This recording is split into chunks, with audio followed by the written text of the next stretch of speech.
Every 2 minutes, somewhere in America, someone is sexually assaulted. This startling statistic from a National Crime Victims Survey. Today, as we conclude our series of special reports on sexual assault and abuse, we hear from attorneys who specialize in prosecuting these cases. We also sit down with a survivor who, for the first time, is sharing her story on camera. Our Rochelle Metzger reports.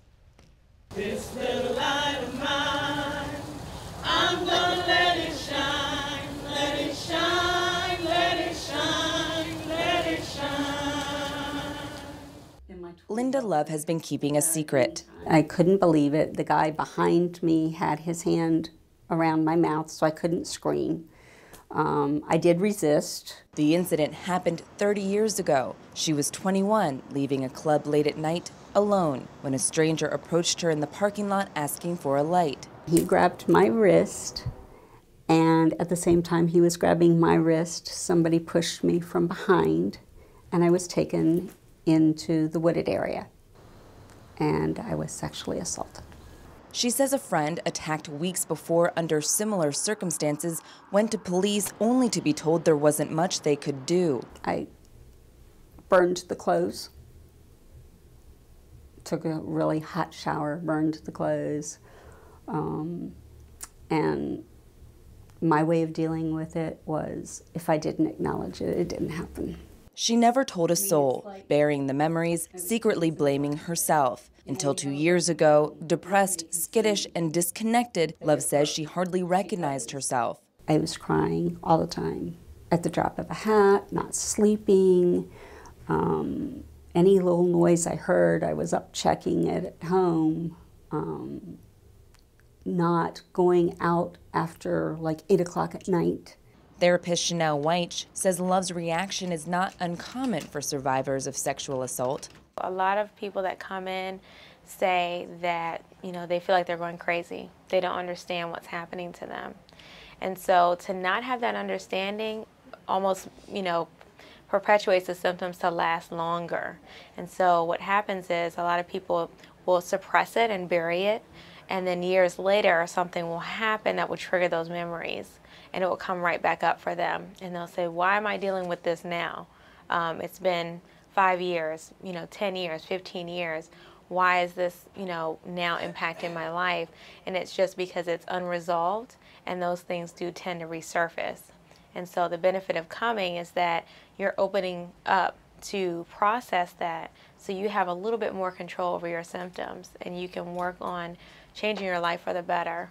Love says she realized she wasn't really living and knew it was time to get help. A friend recommended the Sexual Assault Center at Prince George's Hospital, so she picked up the phone and made the call. I still have my moments where it's tough, but with the tools that I got at the Sexual Assault Center, I can recognize, okay, this is this time of the year, yeah, this little feeling of anticipation, it's okay, I'm safe. If the person is not ready or doesn't want to talk about it, we do have other approaches. We'll use nonverbal therapeutic techniques. For children, we'll use play.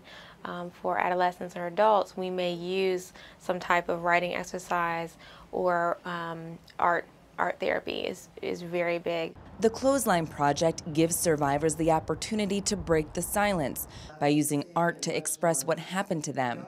Starting back in 1990, the clothesline is meant to symbolize the airing of dirty laundry. One of the hard parts is that there's a secret that goes on with this issue. With sexual assault and sexual abuse, people want to keep it a secret.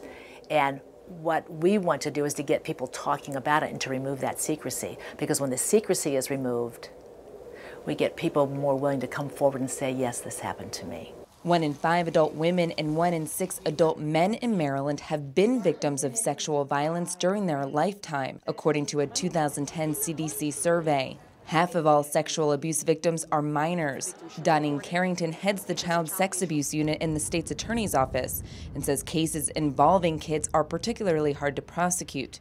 1 in 4 girls will be sexually abused before they turn 18.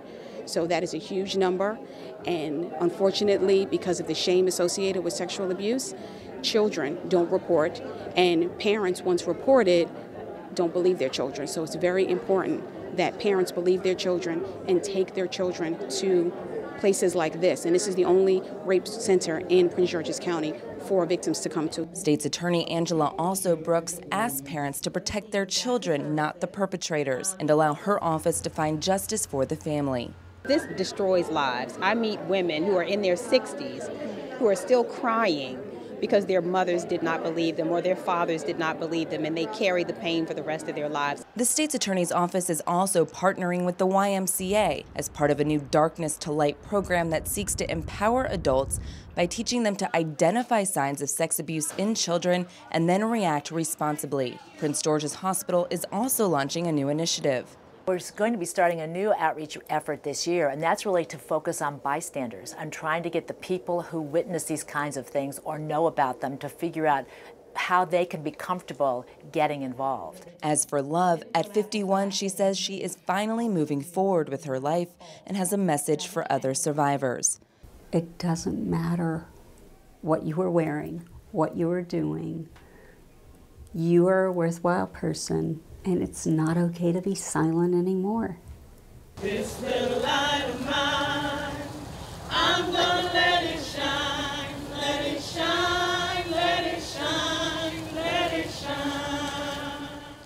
For more information on the Domestic Violence and Sexual Assault Center at Prince George's Hospital, you can log on to dimenshionshealth.org or you can call 301-618-3154.